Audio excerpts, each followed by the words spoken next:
بسم اللہ الرحمن الرحیم۔ السلام علیکم ورحمۃ اللہ وبرکاتہ۔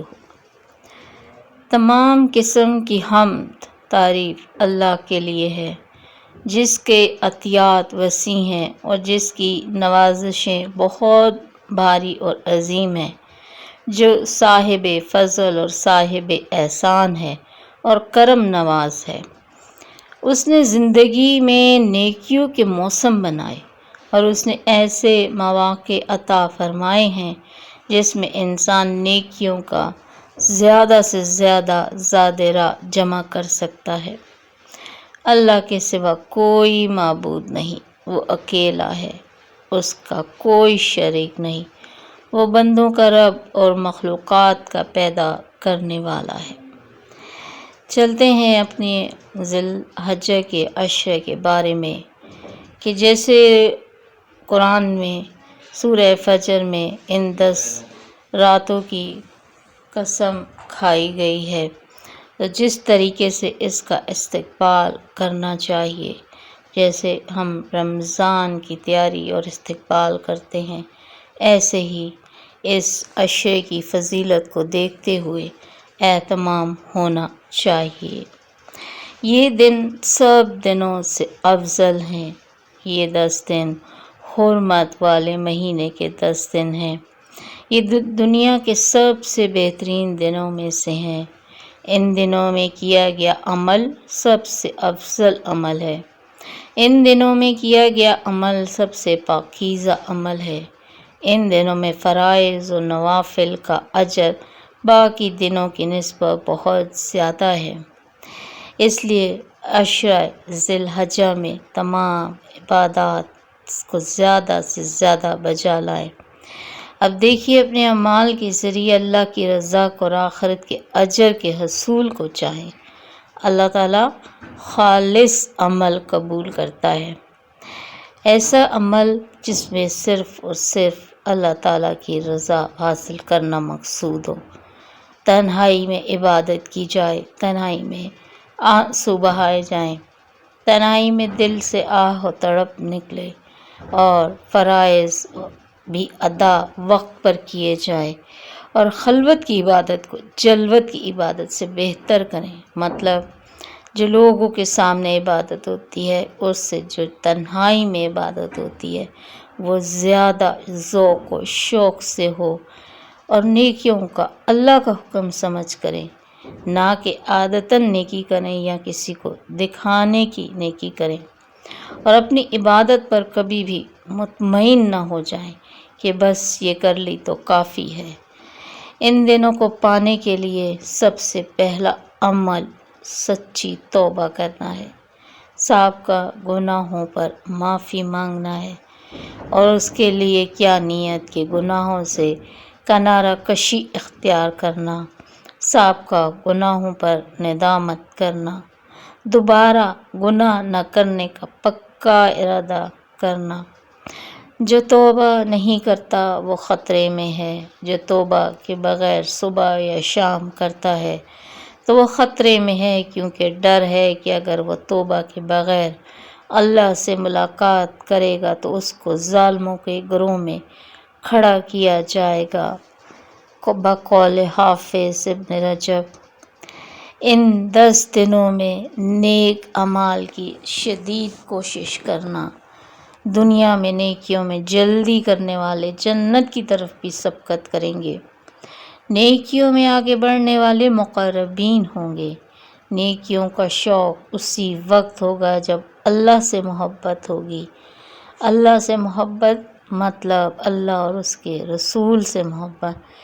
کیسی محبت کہ تمام رشتوں سے زیادہ، اولاد سے زیادہ، ماں باپ سے زیادہ، دنیا کے تمام رشتوں سے زیادہ محبت اللہ اور اس کے رسول سے ہو، اور اللہ اور اس کے رسول کی خاطر مخلوق سے محبت ہو، اور ایمان کے بعد کفر کی طرف لوٹنا اتنا ہی ناپسند ہو جیسے آگ میں جانا۔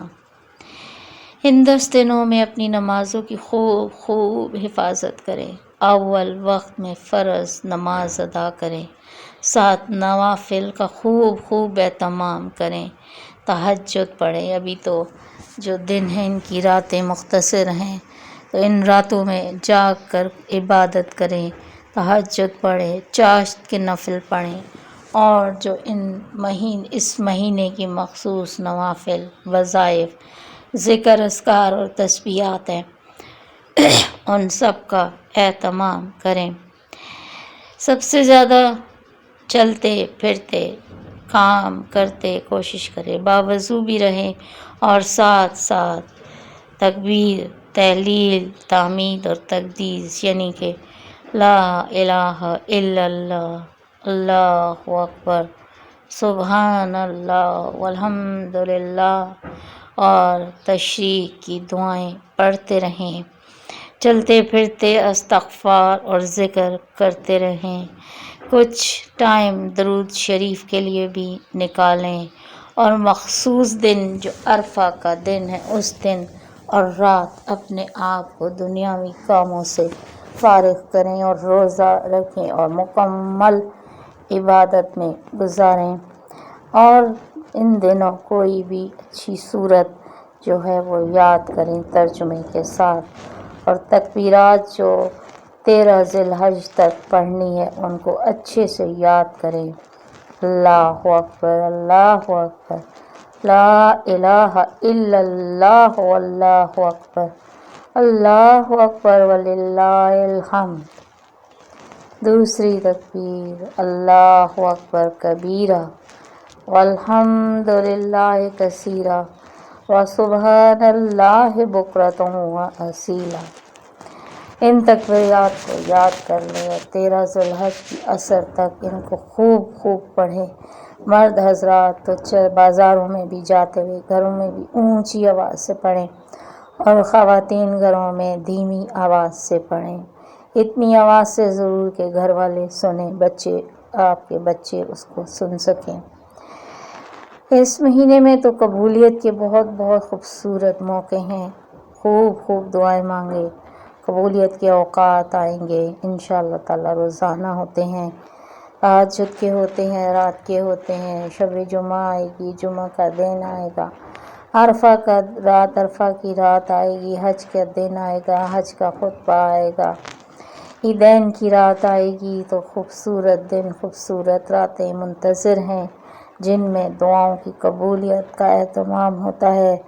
صرف اپنے لیے نہیں، سب کے لیے، دوسروں کے لیے دعا مانگیے۔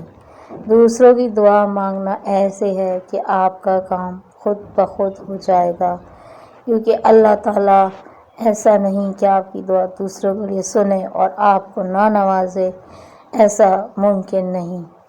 ان 10 دنوں میں سب سے زیادہ کامیاب نفع بخش تجارت قرآن پاک کو تدبر اور فہم کے ساتھ مکمل کرنا ہے۔ ویسے ہر پر 10 نیکیاں ہوتی ہیں، لیکن اس مہینے کا عمل جو ہے وہ باقی دنوں کی نسبت 700 گنا بڑھا کر ثواب دیا جاتا ہے، تو سوچئے پھر اس کا اجر کہاں پہنچ جائے گا۔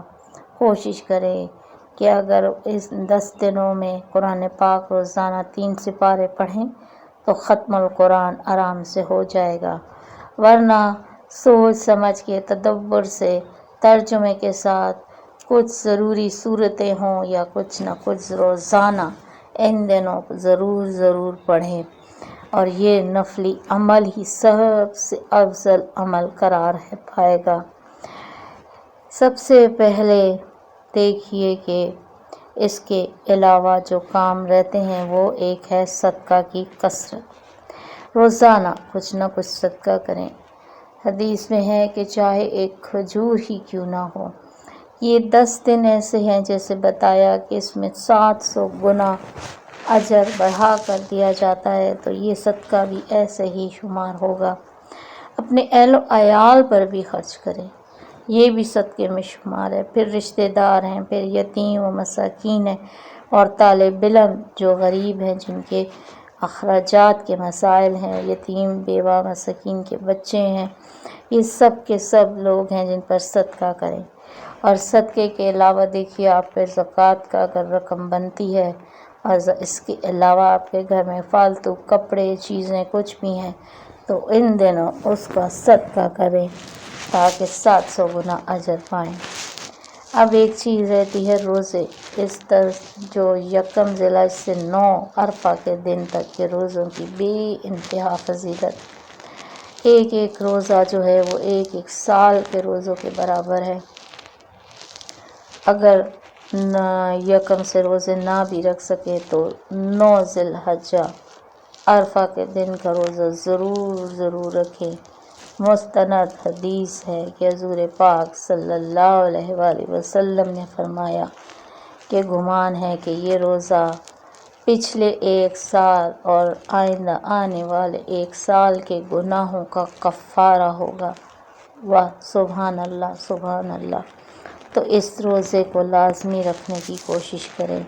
اس کے علاوہ پیر اور جمعرات کا روزہ رکھنا حضور پاک کو بہت محبوب تھا، تو اس دن بھی روزہ اگر رکھ سکیں تو ضرور رکھیں۔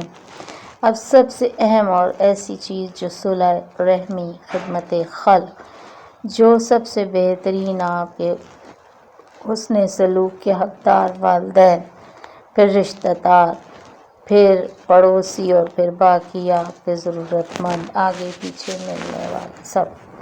کوشش کریں اس مہینے جو لوگ آپ سے ناراض ہیں یا جو قطع تعلق میں ہیں ان کو ضرور اب موبائل کا دور ہے، میسج کریں، سلام دعا کریں، ان کے حق میں دعا لکھیں۔ آپ اپنی طرف کوشش کریں، اگر وہ راضی ہو جائے تو بہت بہت نیکی اور ثواب، نہ بھی ہوں تو آپ نے اپنے حصے کا اس مہینے کا عمل پورا کر لیا ہوگا انشاءاللہ تعالی۔ اور ہر ایک کوئی ضرورت مند، کوئی آپ کے جس کی آپ مدد کر سکتے ہو تو ضرور کیجیے گا، اور اس مہینے لوگوں کو بھی اس بات کی ترغیب ضرور دلائیے گا کہ اس مہینے آپ لوگ اپنے آپ کو دوسروں کی مدد ضرور کرنے کا پابند بنائیں۔ ایک چیز جس کے تو بہت خوبصورت حدیث ہے کہ حضور پاک صلی اللہ علیہ وآلہ وسلم کا ارشاد ہے کہ اگر تم مجھے جو تمہارے دانتوں کے درمیان ہے اس کی حفاظت کی ضمانت دے دو تو میں تمہیں جنت کی ضمانت دیتا ہوں، اور جو تمہاری ٹانگوں کے درمیان ہے اگر اس کی حفاظت کی ضمانت دے دو تو میں تمہیں جنت کی ضمانت دیتا ہوں۔ تو ہمارے دانتوں کے درمیان ہماری زبان ہے، زبان کی حفاظت بے انتہا ضروری ہے۔ ہمارے دائیں بائیں بیٹھے فرشتے ہمارا ایک ایک لفظ لکھ رہے ہیں۔ اللہ تعالیٰ تو ہر چیز کو جانتا اور باخبر ہے، لیکن ہم ہی لوگ ہیں جو اپنی زبان سے بات کو نکال کر بھول جاتے ہیں۔ ہم کہتے ہیں ہم نے ایسا نہیں کہا، ہم نے ایسا نہیں کیا، مگر اب یہ ممکن نہیں ہے کہ جو ہمارا اعمال نامہ ہے اس میں سب کچھ لکھا جا چکا ہے۔ تو زبان کی حفاظت کی پریکٹس شروع کریں تاکہ آپ آگے بھی اس زبان کو اسی طرح اپنے قابو میں رکھیں، اور کبھی بھی کوئی بھی غلط بات، چاہے کوئی غلط بات ایسی ہو کہ کہنا حق بنتا ہو تب بھی نہ کریں، تب بھی اپنی زبان کی حفاظت کریں۔ سب سے آگے کی بات آتی ہے کہ اپنی نبی کریم صلی اللہ علیہ وسلم کی سنت کو زندہ کرنا۔ جو بھی آپ کے روزمرہ کے کام ہیں ان میں ہر کام میں سوچئے کہ سنت طریقہ کیا ہے۔ ہر کام بسم اللہ پڑھ کر شروع کریں، سیدھے ہاتھ سے شروع کریں، دل اور نیت اخلاص کے ساتھ شروع کریں۔ دکھاوے کا عمل جو اب قربانی میں جس کی بہت بہت فضیلت اور اس ماہ کا سب سے خوبصورت عمل ہے اس سے بچ جائیں۔ جانوروں کی تصویریں کہ ہمارا جانور اتنے کا اور اتنا خوبصورت ہے، یہ چیزیں بالکل بھی نہ شیئر کریں۔ اس چیز کا پرچار کسی بھی طرح آپ کے لیے فائدہ مند نہیں ہوگا۔ ایسا نہ ہو خدا نخواستہ آپ کی قربانی رائگان جانے کا سبب نہ بن جائے۔ تو قربانی بے شک بہت اچھی اور خوبصورت جانور کی ہو، اپنی استطاعت کے مطابق ہو، اور قربانی کا گوشت خود کھانے کے ساتھ ساتھ دوسروں کو لازمی کھلائیں۔ یہ نہیں کہ کہیں کہیں کہ سارا خود رکھ لیں، ایسے حالات نہیں ہیں۔ اپنے رشتہ داروں کو بھی دیں، اور غریبوں اور مساکین اور بیواؤں کو لازمی یاد رکھیں، ان کا حصہ ضرور ضرور نکالیں۔ یہ مختصراً میں نے یہ جائزہ آج پھر پیش کیا ہے، تو اللہ تعالی ہمیں ان سارے اعمال پر عمل کرنے کی توفیق عطا فرمائے۔ اس ویڈیو کو شیئر کریں اور اپنے گھروں میں ماحول بنائیں، خوبصورت سا ماحول، عبادات کا، نوافل کا، قرآن کی تلاوت کا، ذوق و شوق جگائیں، موبائل پہ تلاوت لگا دیں، دعائیں لگا دیں۔ انشاءاللہ تعالی یہی ہم سب کے لیے اس ویڈیو کے تھرو جو بھی کوئی نیک عمل کرے گا، صدقہ جاریہ کا سبب ان خوبصورت دنوں میں ہمارے لیے بن جائے گا۔ جزاک اللہ خیرہ۔